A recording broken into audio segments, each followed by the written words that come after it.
it seems like an impossible dream, trading a normal life for a worldwide adventure. But for one Hastings family, it's a reality. The Whitakers have quit their jobs, sold their house, and are selling all their possessions so they can sail around the world.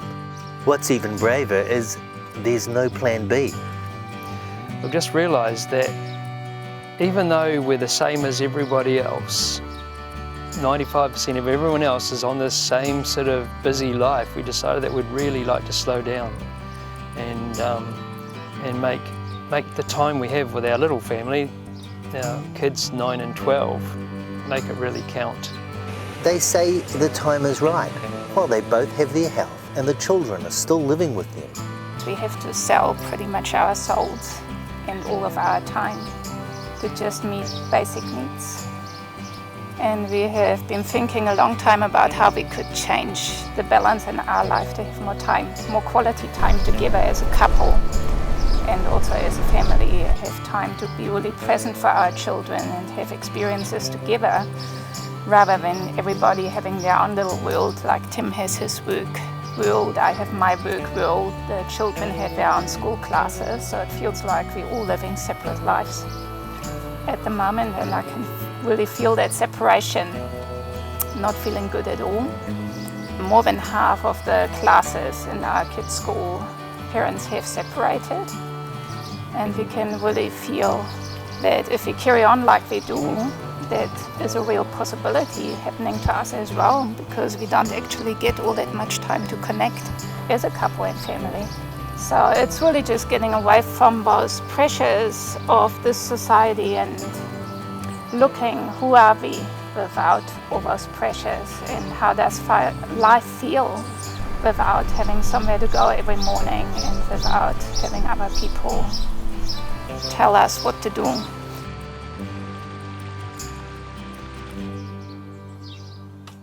You happy at school?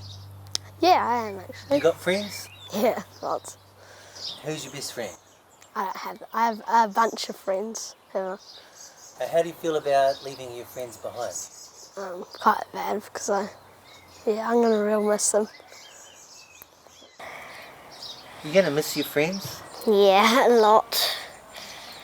How are you gonna keep in touch? I think we're either gonna do like some calls or Skype or something like that, or even send letters.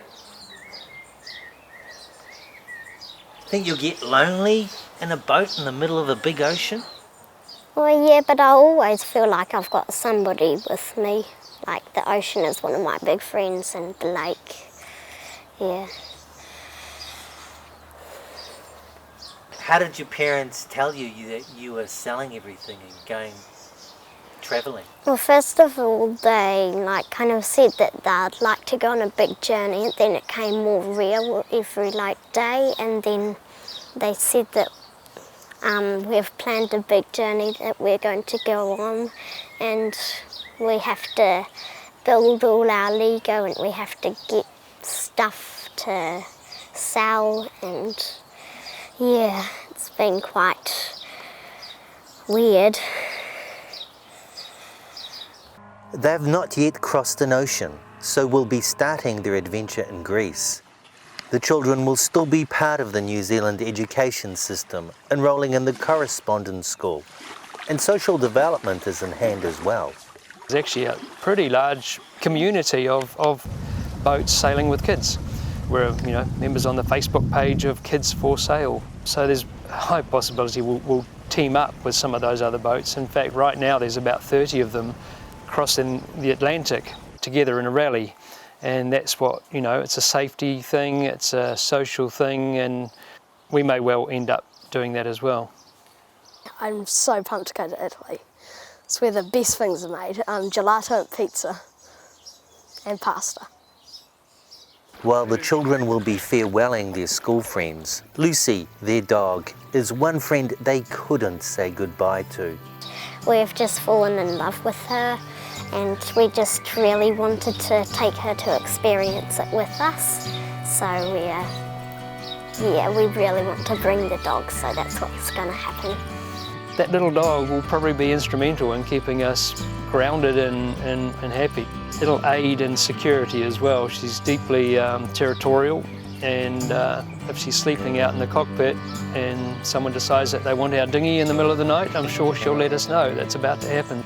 The Whittakers have enough savings to fund 2 years on the high seas. She's quitting her yoga teacher business and he his photography and videography. They'll need to pick up some work along the way. We're going to be doing a weekly video, hopefully every week. It's going to be quite a lot of work. More or less to record our trip, but also to show our family and friends what we're up to. And we find that this excites people who would never do this. People around me say, geez, would never do that, but would love to watch you doing it. Live their dreams through us. There are various platforms available for there to be a return on that effort. One of them which is Patreon, where people will support small amounts of money, but if there's enough people adding their support, it could help us continue to buy camera gear, which gets a hiding in the soul, and yacht equipment. I mean, I'm not expecting people to support our living, but just help keep us going in those departments. Tim is off to Greece at the end of the year. He'll buy a boat, register it under a New Zealand flag before returning home to fly one way with his family to a Greek spring and a whole new life.